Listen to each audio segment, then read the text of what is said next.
All right, Brendan Taylor here, True School Sports. I'm with the BOBFATHER himself, Bob Arum. Bob, nice to see you again. Good to see you. Yeah, it's great to be here in Cleveland. I know you got this card going on the 4th of July. What was the idea to do a card on the 4th of July? Because we don't normally see that in boxing. No, we just felt that the zone wanted a big show on the 4th of July in the United States.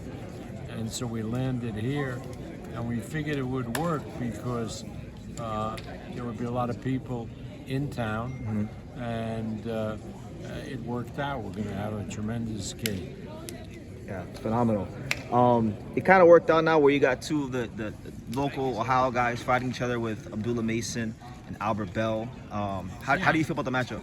Well, I think Bell is very good, but Abdullah is special. Abdullah is going to be a superstar. Yeah. What do you think makes him special, and what do you think will make him a superstar? You can see when he gets in a ring and starts throwing punches. It's crisp. It's like Sugar Ray Leonard punches. Very, very hard to teach that. Yeah, and he has like a mean streak to him, a certain mean streak that you can't really teach. Exactly. A good smile with a mean streak. Correct. You got a lot of guys at 35. I know you have Raymond Muratai, who's fighting in a couple weeks. You got Ashaki Foster, who's at 130 pounds. I wanted to ask about the potential, if Ashaki Foster were to move up to 35, could you potentially do him versus Abdullah? Well, let's see.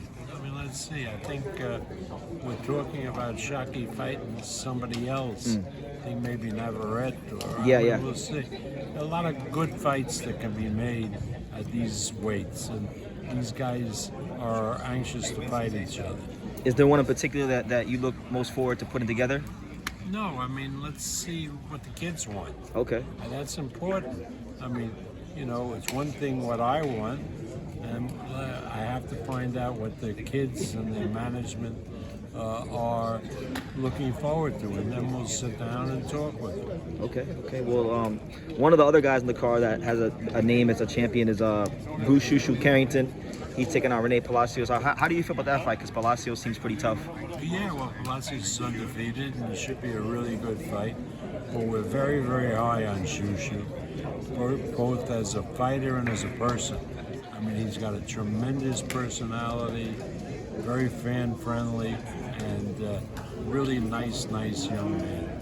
Okay. One of the main frustrations that boxing fans voice a lot is the fact that the featherweight division hasn't really had any unification fights. You guys have two of the champions. I know you got a piece of one with Angelo Leo.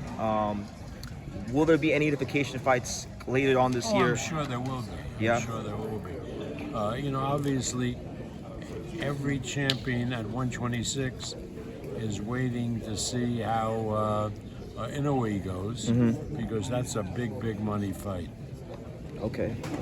Well, like Inoue's team, his dad said that they had expressed maybe that they would not be going to 126, that they'll stay at 122 pounds. So, if that is the case, which it kind of seems like it is, when could we expect unification fights from the featherweights? Well, we'll see. Well, again, I'm not sure that Inoue is not going to go to 126.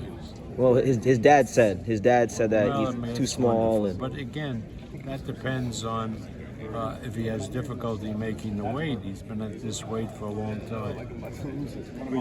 Okay. What do you think about, I would say, like Bruce Carrington, Espinoza, and Angelo Leo's chances against a great fighter like Inoue? Inoue is very, very tough. That's why he's a great fighter. But I give them all a chance. They all have a chance with him. I remember when Shushu was fighting one fight at the theater at Madison Square Garden, and Inoue, who was in town, insisted on coming to watch him fight. So that sets up a possible match. Yeah, possibly at the Garden or something like that. Yeah.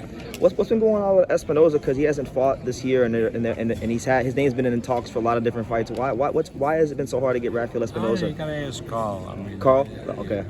I'll ask Carl that question. Okay. I was talking to a couple of the matchmakers a couple months ago and I asked them who is the young fighter that they're the highest on, and the answer I got back was Derek Scooter Davis. Yes, I heard that. Yeah. I've never seen the kid fight, but I understand he's a terrific prospect. Yeah, a lot of hand speed and That's combination. What they tell me. Yeah. Okay. And then last question, Bob. I saw that they were saying that Xander Zayas' next fight is going to be promoted by Top Rank. Do you know anything? Or not Top Rank? Yeah, Top Rank. Or Matchroom, I should say.